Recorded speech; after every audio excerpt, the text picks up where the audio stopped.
കണ്ണൂർ പഴയങ്ങാടി പയ്യന്നൂർ റൂട്ടിൽ പുതിയ KSRTC bus കൂടി അനുവദിച്ചു. കണ്ണൂരിൽ രാത്രി എത്തുന്ന ജനശതാബ്ദി ട്രെയിനിന് കണക്ഷനായി കണ്ണൂർ പഴയങ്ങാടി പയ്യന്നൂർ റൂട്ടിൽ പുതിയ കെഎസ്ആർടിസി സർവീസ് അനുവദിച്ചതായി എം വിജിൻ എംഎൽഎ അറിയിച്ചു. എറണാകുളം ഭാഗത്തു നിന്ന് കണ്ണൂരിലെത്തുന്ന ജനശതാബ്ദി ട്രെയിനിൽ ഇരിണാവ്, പഴയങ്ങാടി, ചെറുകുന്ന, മാട്ടൂൽ ഭാഗങ്ങളിലുള്ള നിരവധി യാത്രക്കാർ എത്താറുണ്ട്.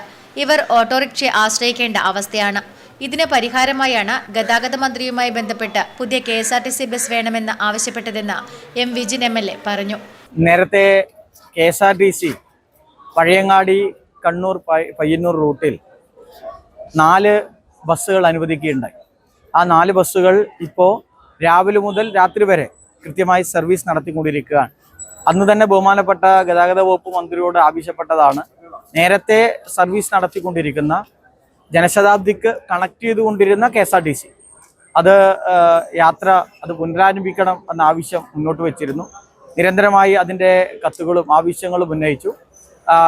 മിനിഞ്ഞാന്ന് കെഎസ്ആർടിസിയിൽ നിന്ന് ഒരു അറിയിപ്പ് ലഭിക്കുകയുണ്ടായി. നിരന്തരമായി ആവശ്യപ്പെട്ട നമ്മുടെ പഴയങ്ങാടി വഴിയുള്ള കെഎസ്ആർടിസി ഇത് രാത്രി ജനശതാബ്ദിക്ക് കണക്ട് ചെയ്തുകൊണ്ട് കണ്ണൂർ പഴയങ്ങാടി പയ്യന്നൂർ റൂട്ടിൽ അതിൻ്റെ യാത്ര ആരംഭിക്കുകയാണ്. 26-ാം തീയതി ഈ റിപ്പബ്ലിക് ദിനത്തിൽ ആദ്യ യാത്ര ആരംഭിക്കും എന്നാണ് കെഎസ്ആർടിസി ഇപ്പോൾ അറിയിച്ചത്. പയ്യന്നൂർ ഡിപ്പോയിൽ നിന്നാണ് ബസ് അനുവദിച്ചത്.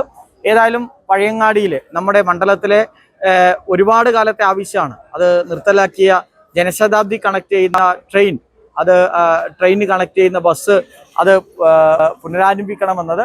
നേരത്തെ കണ്ണൂർ പഴയങ്ങാടി പയ്യന്നൂർ റൂട്ടിൽ രാവിലെ 6 മണി മുതൽ രാത്രി 7:30 വരെ 4 കെഎസ്ആർടിസി ബസ് അനുവദിച്ചിരുന്നു. ഈ ബസ്സുകൾ തുടർന്നും സർവീസ് നടത്തും. കൂടുതൽ ബസ് അനുവദിച്ചതോടെ ജനങ്ങളുടെ യാത്രാക്ലേശത്തിന് പരിഹാരമായിരിക്കുകയാണ്. Network news, Pazhayangadi.